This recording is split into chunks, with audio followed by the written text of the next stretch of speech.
وكل محدثة بدعة وكل بدعة ضلالة وكل ضلالة في النار.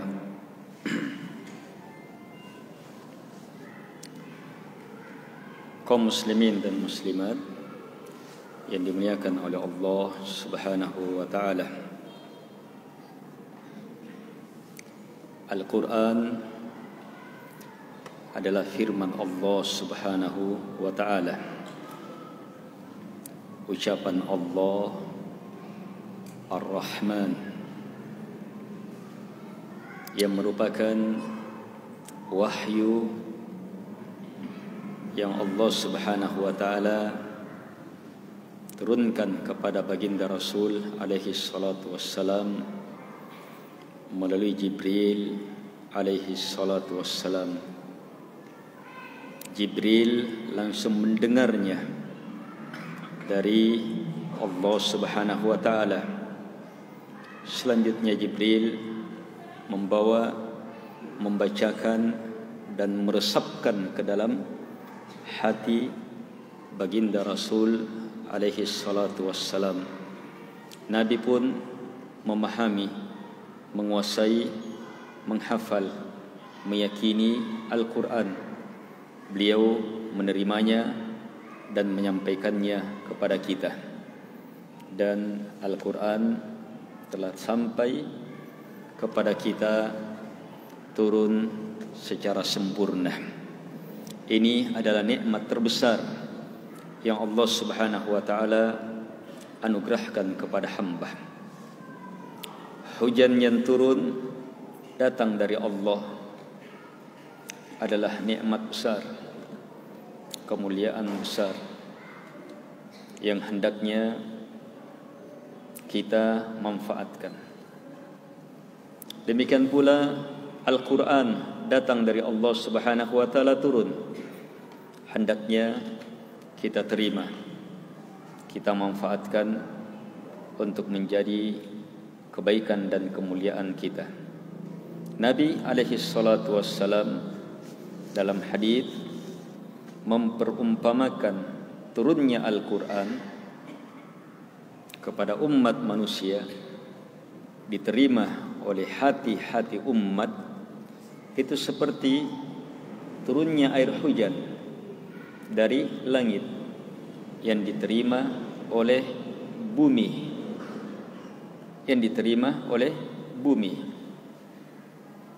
Ketika hujan turun diterima oleh bumi, ada bahagian bumi yang menerimanya penuh, sehingga airnya tersimpan, meresap, masuk, tersimpan dan terjaga.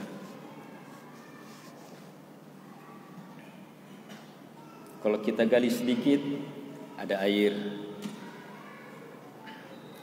dan tanahnya jadi subur, sehingga tumbuhlah pepohonan,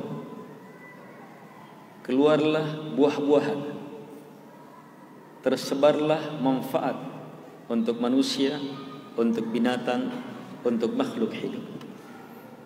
Seperti itu pula Al-Quran yang turun diterima oleh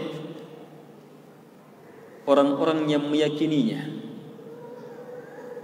Dia hafal, dia pelajari, dia yakini, dia tanamkan di dalam hatinya, sehingga menjadi cahaya hatinya, kemuliaan hatinya, santapan hatinya, kekuatan hatinya, yang dengannya saat dia keluarkan, orang bisa langsung manfaatkan. Sebagaimana air di tanah dikeluarkan, bisa langsung dimanfaatkan. Dan orang yang menghafal ini, karena hatinya bersih, dipenuhi dengan nilai-nilai Quran, lahirlah amalan-amalan baik yang memberi manfaat kepada masyarakat.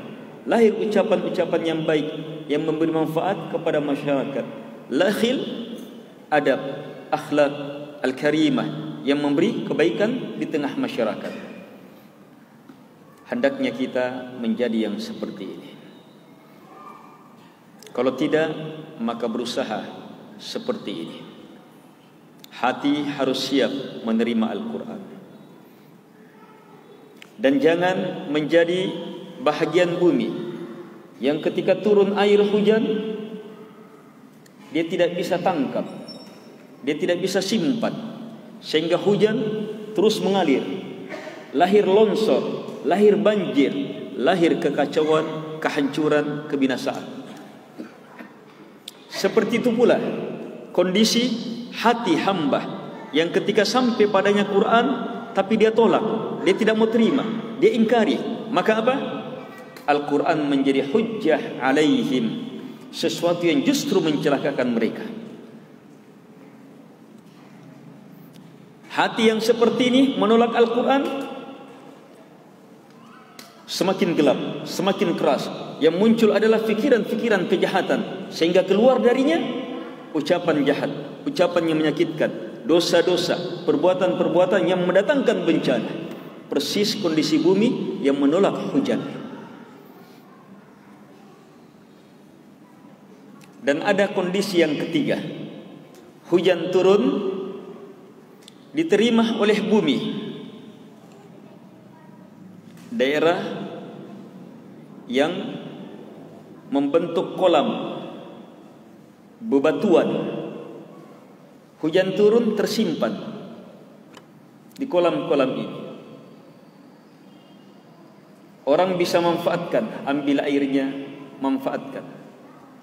Tapi buminya sendiri tidak subur.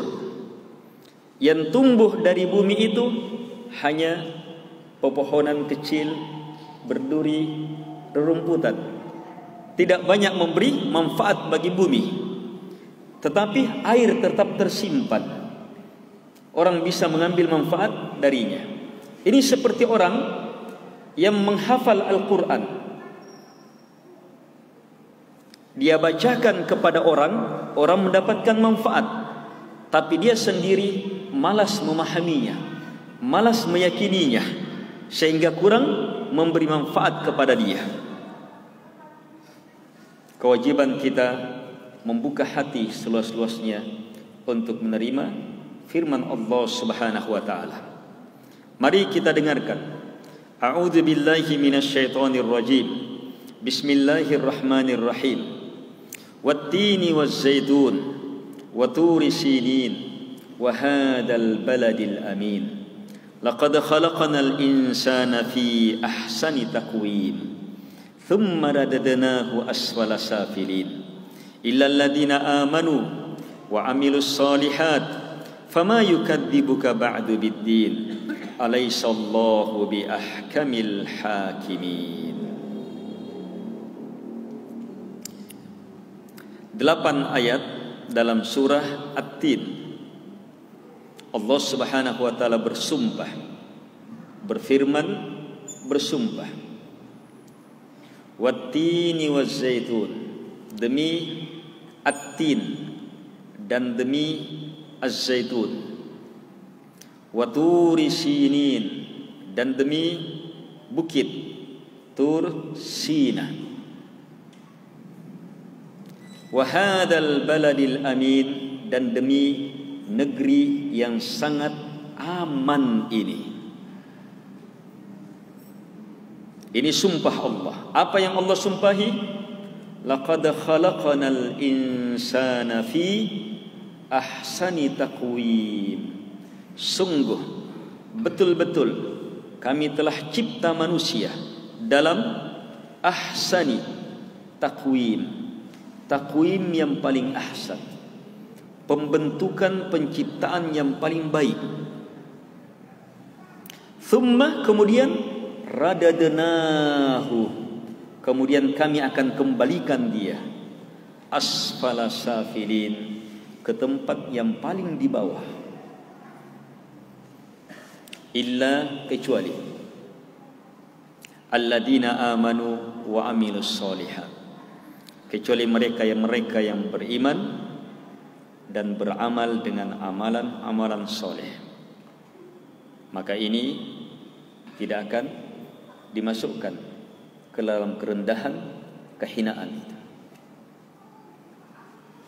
Di akhir ayat Allah Subhanahu wa taala tegaskan, "Fama yukadzibuka ba'du biddin." Maka tak ada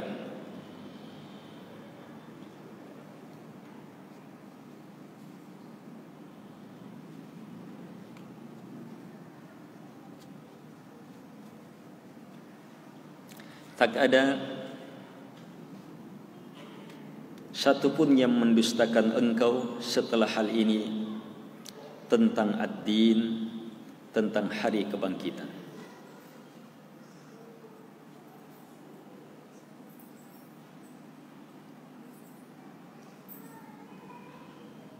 Alaihissallahu bi ahkamil hakimin. Tidakkah Allah bi ahkamil hakimin, sebagai yang paling bijaksana dari semua yang bijaksana.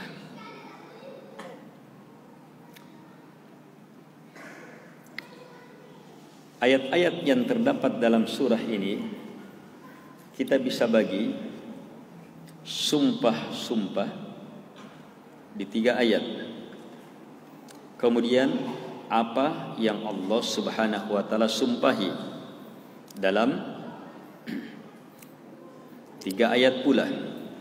Setelah itu di 2 ayat terakhir menjelaskan sesuatu yang sangat berhubungan dengan apa yang di atas. Fama yukadzibuka ba'du biddin alaihissallahu bi ahkamil hakimin.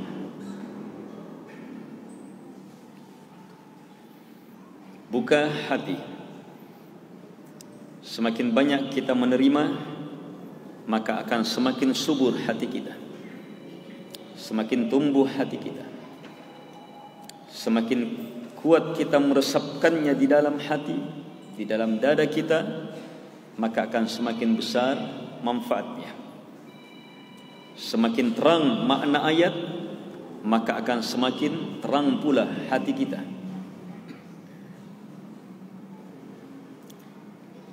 Allah Subhanahu wa taala bersumpah, "Wat-tin waz-zaitun." Demi at-tin dan az-zaitun.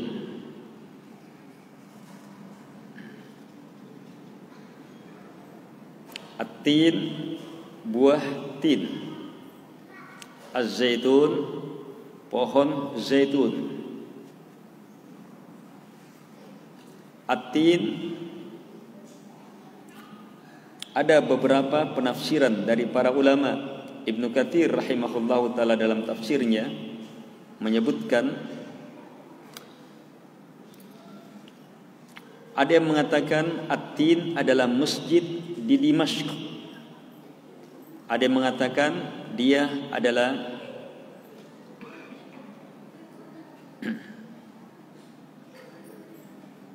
tin itu sendiri.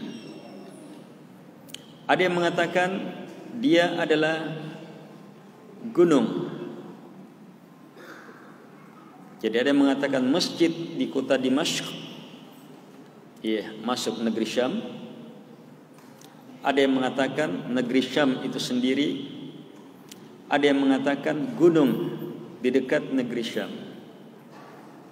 Imam Al-Qurtubi mengatakan at-tin adalah masjidnya Ashabul Kahfi.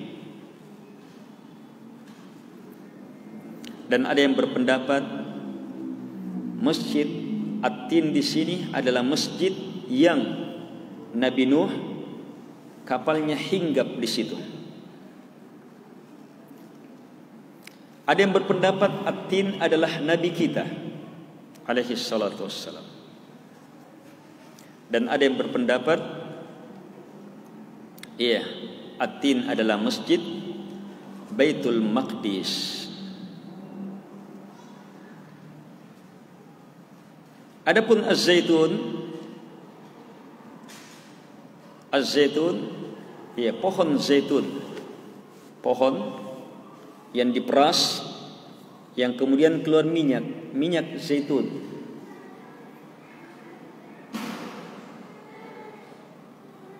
Baik, ini beberapa penafsiran. Wa turi sinin, dan demi Tur Sinah.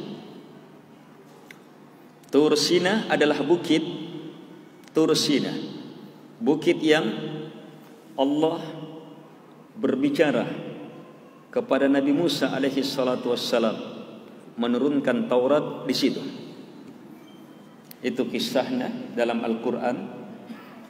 Dalam perjalanan pulangnya Nabi Musa melihat api, dia dekati bukit itu bukit Tur Sina.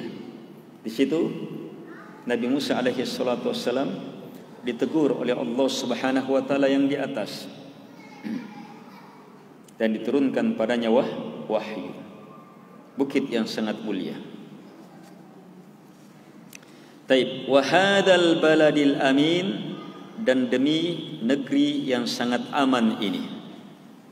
Ini adalah Makkah. Sepakat ahli tafsir bahwa negeri yang sangat aman adalah Makkah. Sebagian imam-imam kaum muslimin berpendapat bahwa 3 sumpah ini menjelaskan 3 tempat diutusnya Nabi termulia Ulul Azmi, turunnya kitab termulia.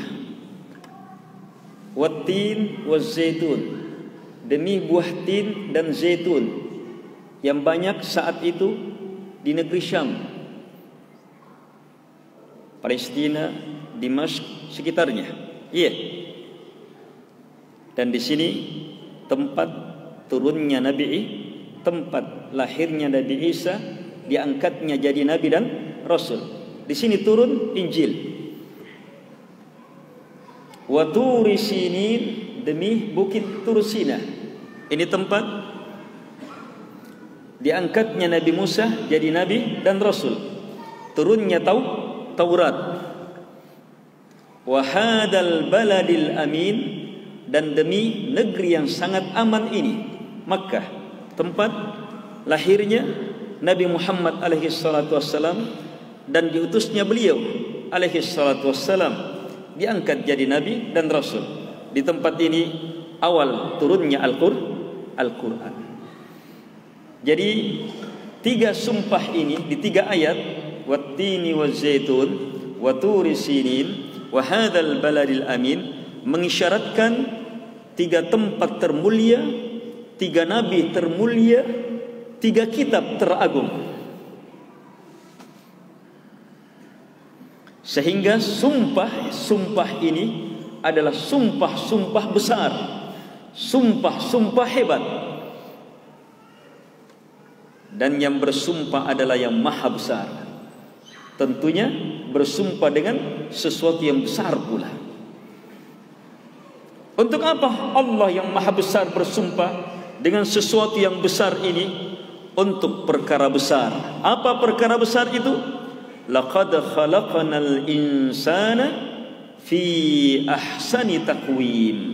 Sungguh betul-betul kami telah cipta manusia fi dalam ahsani taqwim, dalam pembentukan yang paling indah.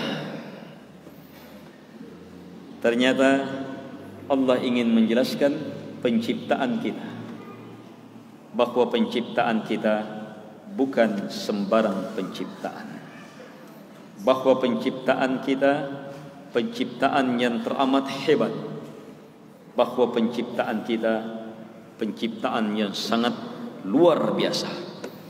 Karena hebat dan luar biasanya penciptaan kita, dalam seindah-indah pembentukan, dalam sehebat-hebat perwujudan, maka supaya kita paham hebatnya perkara itu, Allah sumpahi hal ini dengan 3 sumpah besar. Wattini wazzaitun. Di ayat pertama 2 sumpah, demi at-tin dan demi az-zaitun, mengisyaratkan tempat terbaik negeri Syam. Di sana ada Masjid Al-Aqsa. Di sana diutus nabi dan rasul yang sangat mulia, ulul azmi, Nabi Isa alaihi salatu wassalam. Dan di sini pula turun Injil. wa turi sinin, tempat sangat mulia pula, mengisyaratkan lebih mulia dari sebelumnya. Diutusnya Nabi Musa. Nabi Musa lebih mulia daripada Nabi Isa. Turun padanya Taurat. Taurat lebih mulia dari Injil. Wa hadzal baladil amin, dan demi negeri yang sangat aman ini. Ini tempatnya lebih mulia lagi dari dua sebelumnya. Yang diutus di sini Nabi Muhammad alaihi salatu wassalam lebih mulia dari dua nabi dan rasul sebelumnya. Dan Al-Quran yang turun di sini lebih mulia dari bahkan semua kitab sebelumnya. Kemuliaan-kemuliaan besar ini Allah gunakan dalam sumpah, isyaratkan dalam sumpah. Untuk apa? Sekali lagi, laqad, sungguh, betul-betul, khalaqana, kami telah mencipta al-insan, seluruh manusia, fi ahsani taqwim, dalam keindahan terhebat dalam hal pembentukan. Artinya pembentukan manusia, perwujudan manusia itu ahsan, terbaik. Dan ini nyata. Ayo lihat, ada makhluk yang lebih hebat, lebih sempurna, lebih baik, lebih indah, lebih tepat, lebih kokoh, lebih luar biasa, lebih menakjubkan dari penciptaan manusia? Tidak ada. Pohon, lihat, bagaimanapun hebatnya pohon, tidak bisa jalan-jalan. Apalagi lompat. Kalau dia lompat, tinggalkan tempatnya sudah. Telinganya gimana? Matanya gimana? Minumnya gimana? Hewan, tidak ada satupun kita mau disamakan dengan hewan. Ada yang mau disamakan dengan bentuk hewan? Telinganya mau. Apalagi kalau semuanya. Kalau kita seluruhnya, bentuknya secara umum, penampilannya secara umum, kandungan tubuhnya secara umum, letak-letak bentuk ini secara khusus, syarafnya, aliran darahnya, sistem ininya, sistem ininya, sampai sel yang paling kecil dalam tubuh kita, seluruhnya adalah keajaiban. Manusia dengan segala kehebatan akalnya berusaha meneliti dan meneliti manusia dirinya, sehingga lahir beragam ilmu. Dan terus sampai akhir zaman tidak akan pernah habis penelitian manusia terhadap diri manusia itu sendiri. Tidak akan pernah habis. Belum selesai orang teliti ini diri. Belum selesai. Semua penelitian sekarang masih sangat kurang. Masih perlu lagi penelitian untuk melihat keajaiban penciptaan kita ini. Wa fi anfusikum afala tubsirun. Pada diri-diri kalian, tidakkah kalian memperhatikannya? Ayat dari ayat-ayat penciptanya yang harus kita besarkan, kita agungkan. Karena penciptaan ini perkara besar. Karena itu besarkan, agungkan penciptanya. Lihat ketika Allah mengatakan sungguh kami telah mencipta. Allah bilang kami. Sungguh kami telah mencipta. Bukan di situ sungguh Allah telah mencipta atau saya telah mencipta. Tapi Allah datangkan kalimat apa? Kami. Padahal Allah satu. Allah esa. Tapi kenapa Allah gunakan kata kami? Untuk pembesaran, pengagungan diri, untuk pemuliaan dan ketinggian dirinya. Sungguh kami, kata Allah, besarnya Allah, agungnya Allah, mulianya Allah yang telah mencipta kita dalam sebaik-baik penciptaan. Hebatnya Allah, mulianya Allah, agungnya Allah yang mencipta kita dengan penciptaan yang terindah, terbaik. Ini mengharuskan alhamdulillah. Mengharuskan subhanallah, maha suci Allah. Mengharuskan Allahu Akbar, betul-betul Allah Maha Besar.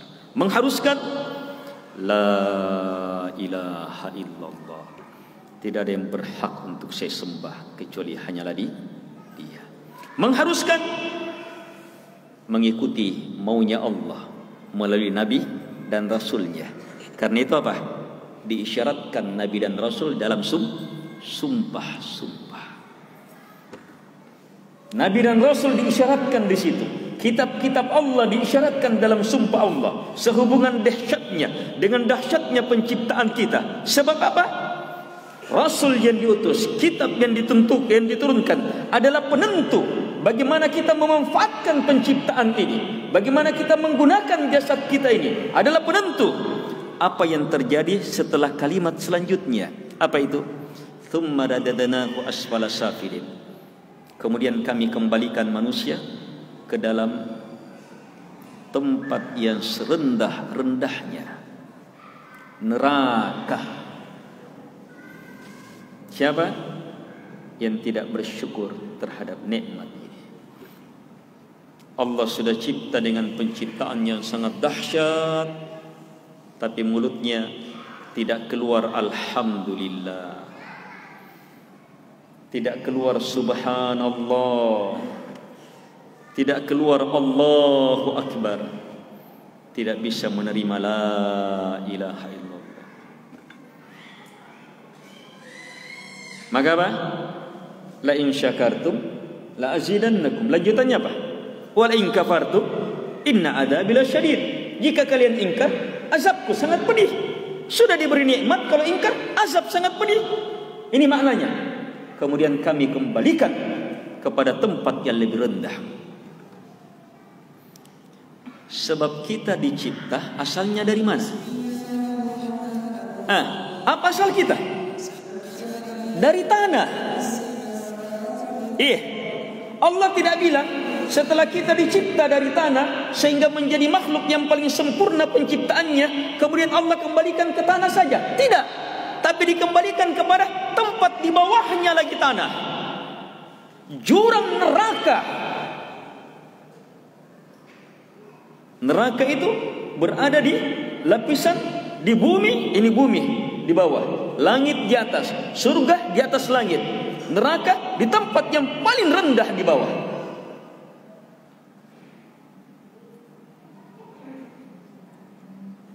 Dikembalikan ke kerendahan yang serendah-rendahnya. Kenapa? Tidak mensyukuri nikmat.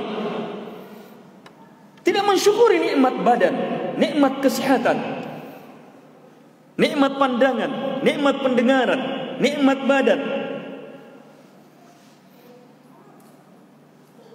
nikmat hati. Tidak mensyukuri nikmat maksud kita dicipta. Kita dicipta apa maksudnya? Untuk maksud termulia menjadi hamba Allah Subhanahu wa taala. Wa ma khalaqtul jinna wal insa illa liya'budun. Saya tidak mencipta jin dan manusia kecuali hanya untuk beribadah kepada-Aku. Alhamdulillah, kita dicipta untuk jadi yang terbaik.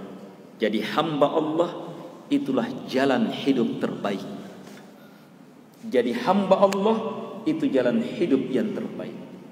Jalan hidup paling mulia, status paling mulia makhluk. Yang termulia adalah yang memiliki status hamba. Hamba Allah, diakui sebagai hamba Allah. Bukan S1, S2, S3, S4. Iya kalau ada. S5 kalau ada. S7 kalau bintang 7 ada. Bukan itu. Mana dalilnya bahwa status sebagai hamba adalah status termulia, pujian termulia? Coba dengarkan satu dalil. Nabi Muhammad alaihi salatu wassalam ketika Isra Mi'raj. Semua tahu bagaimana Isra Mi'raj? Nabi Muhammad masih hidup. masih di Mekah, diperjalan malamkan setelah dibelah dadanya, dibersihkan, diperjalan malamkan dari Masjidil Haram ke Masjidil Aqsa, kemudian naik langit pertama, dilewati langit kedua dengan badannya Nabi, bukan ruhnya saja, ruh dan badan. Lewati langit pertama, kedua, ketiga, dilewati tempatnya Nabi dan Rasul.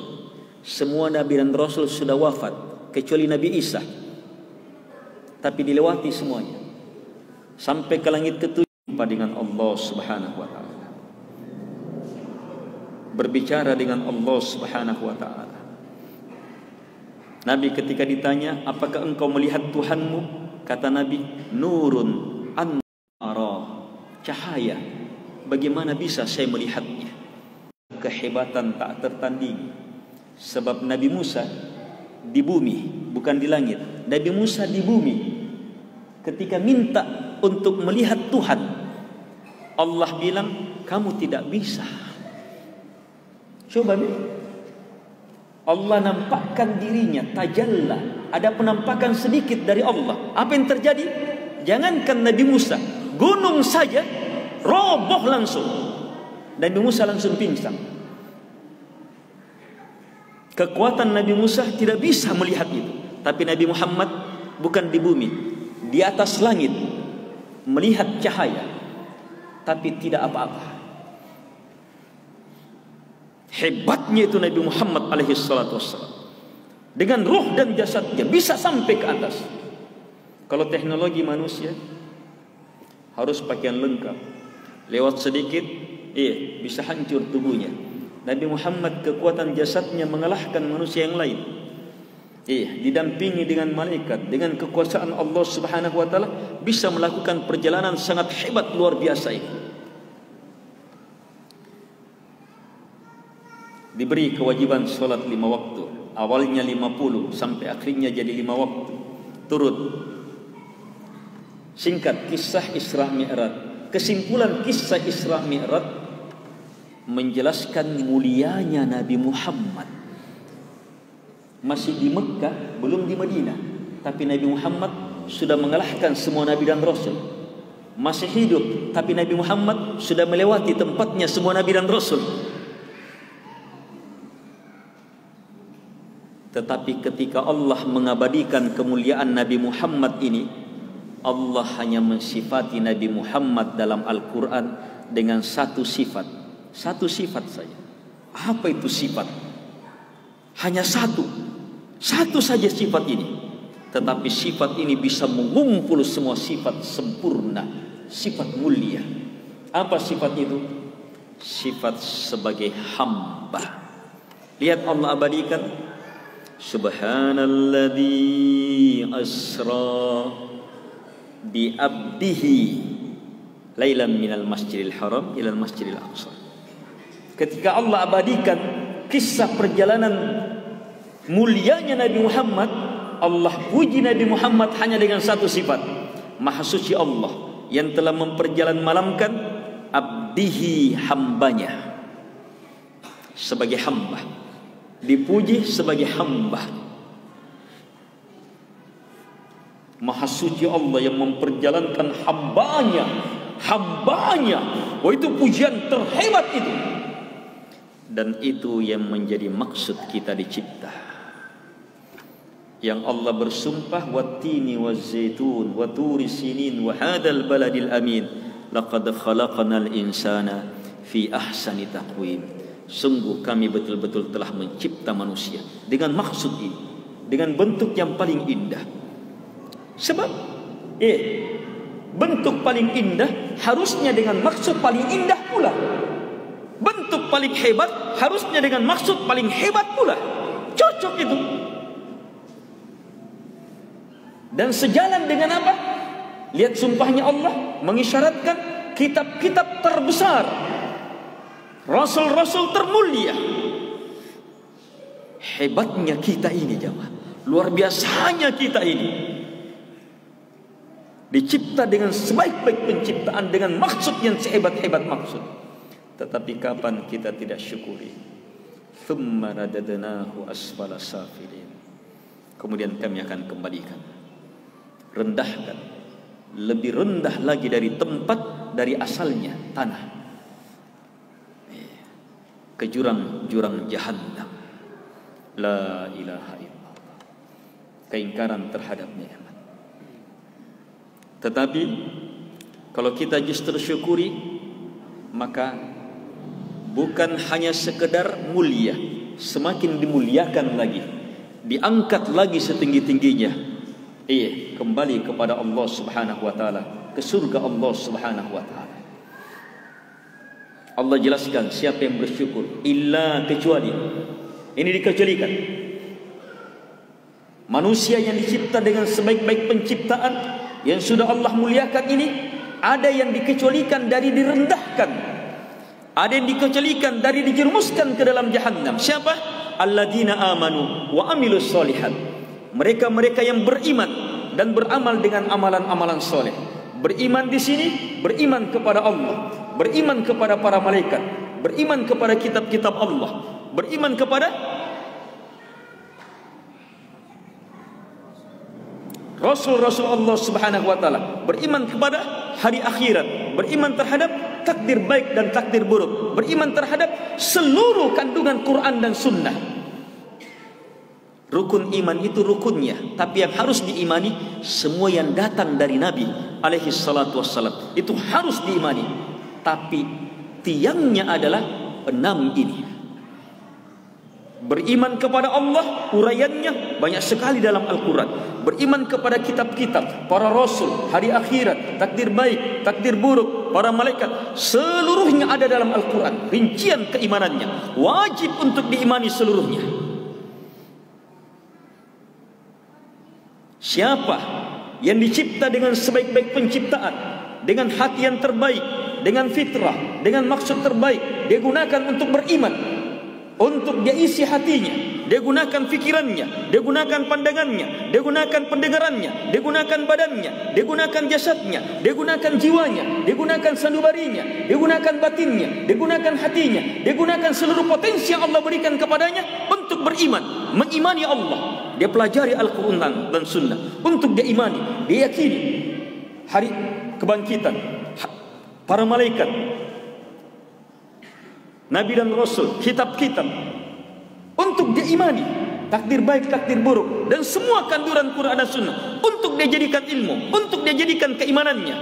Maka ketika dia gabungkan dengan wa amilus solihat, dia amalkan sehingga lahirlah amalan-amalan soleh, maka yang seperti ini selamat dari kehinaan, terus dalam kemuliaan. Bahkan falahum, untuk mereka, ajrun, pahala, ghairu mamnun, yang tidak pernah terputus.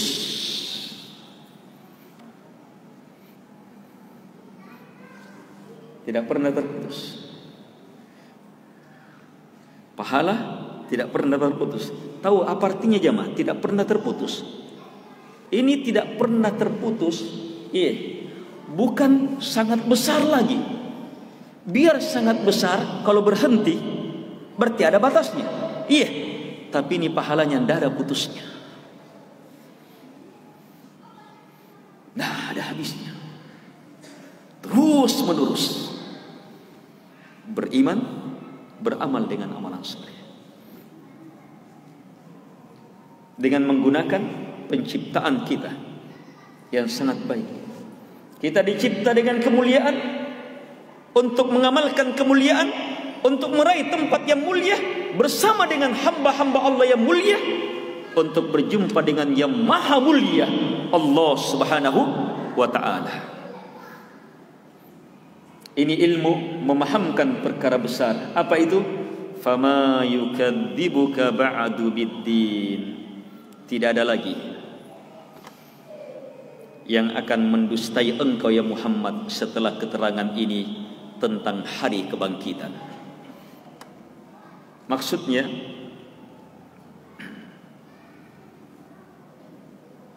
di antara maknanya,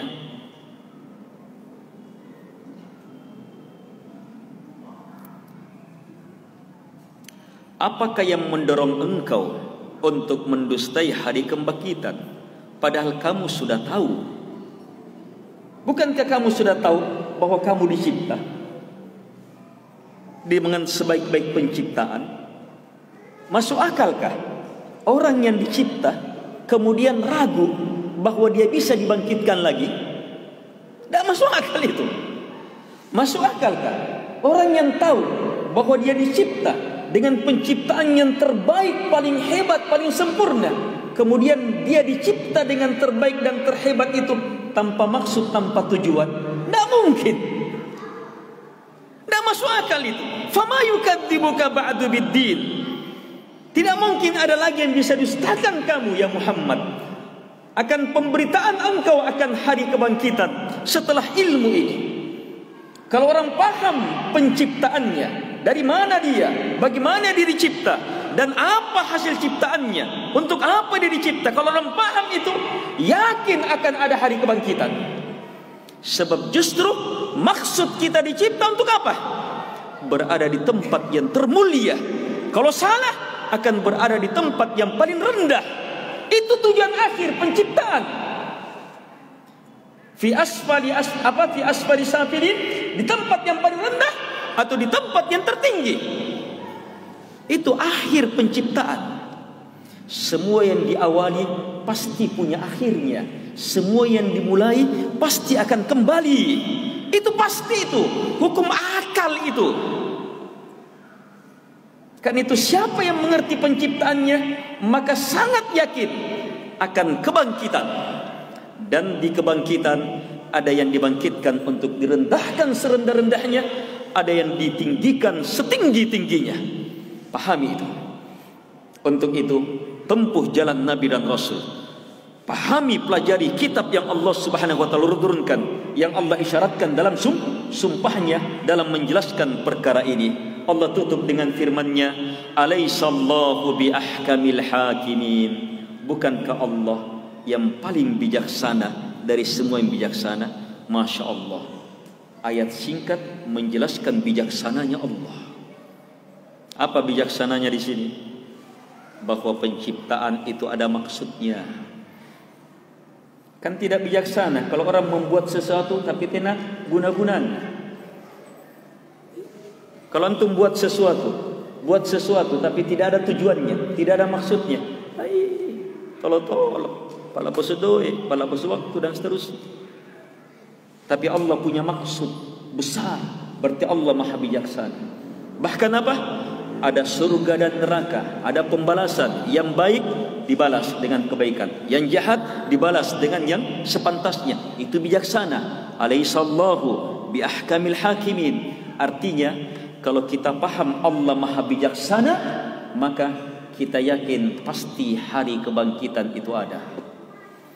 Mustahil yang Maha Bijaksana menyamakan orang yang kafir kepadanya dengan orang yang beriman kepadanya. Mustahil Allah yang Maha Bijaksana menyamakan orang yang benci kepadanya dengan orang yang mencintainya. Mustahil Allah menyamakan Muslim dengan penjahat. Afanaj'alul muslimina kal mujrimin? Apakah kami akan samakan orang Muslim sama dengan orang-orang yang melakukan kekafiran, kejahatan? Tidak mungkin. Itu hikmah Allah Subhanahu wa taala. Dan di antara hikmah Allah di sini, Allah cipta kita dalam sebaik-baik bentuk dan tidak membiarkan kita begitu saja. Diutus Nabi dan Rasul, diturunkan kitab. Allah gunakan dalam sumpahnya mengingatkan penciptaan kita dengan pengutusan Nabi dan Rasul, supaya kita harus paham. Alaihissallahu bi ahkamil hakimin. Hebatnya Maha Bijaksananya Allah. Ini ilmu Maha Bijaksananya Allah mengharuskan alhamdulillah, mengharuskan subhanallah, mengharuskan Allahu Akbar, mengharuskan la ilaha illallah. Yang Maha Bijaksana pasti Maha terpuji. Yang Maha Bijaksana tidak mungkin ada cacat padanya. Yang Maha Bijaksana pasti Maha besar. Yang Maha Bijaksana, Dia semata yang harus disembah. La ilaha illallah. Yang maha bijaksana mengharuskan kita untuk beribadah kepada Dia dan mengharapkan pahala di akhirat.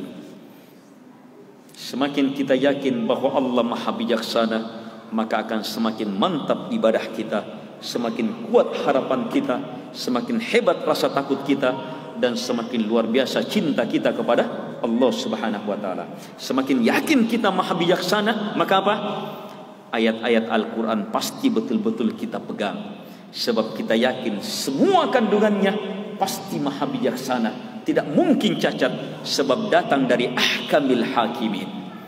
Demikian pula syariatnya, aturan-aturannya, kita pasti akan terima semuanya, sebab kita yakin itu datang dari ahkamil hakimin, yang paling maha bijaksana dari semua yang bijaksana. Semoga bermanfaat. Semoga Allah Subhanahu wa taala memberikan hikmah kepada kita melalui ayat-ayat ini dan semakin mengokohkan kita di atas agamanya. Allahumma ya muqallibal qulub, tsabbit qulubana ala dinik. Allahumma rzuqna ilman nafi'a wa amalan mutaqabbala wa qalban khashi'a wa da'watan mustajabah wa rizqan tayyiban innaka antas sami'ul alim wal jawadul karim. Wa sallallahu ala Muhammad wa ala alihi wa sahbihi wa sallam tasliman katsira wa akhiru da'wana alhamdulillahi rabbil alamin. Wassalamu alaikum warahmatullahi wabarakatuh.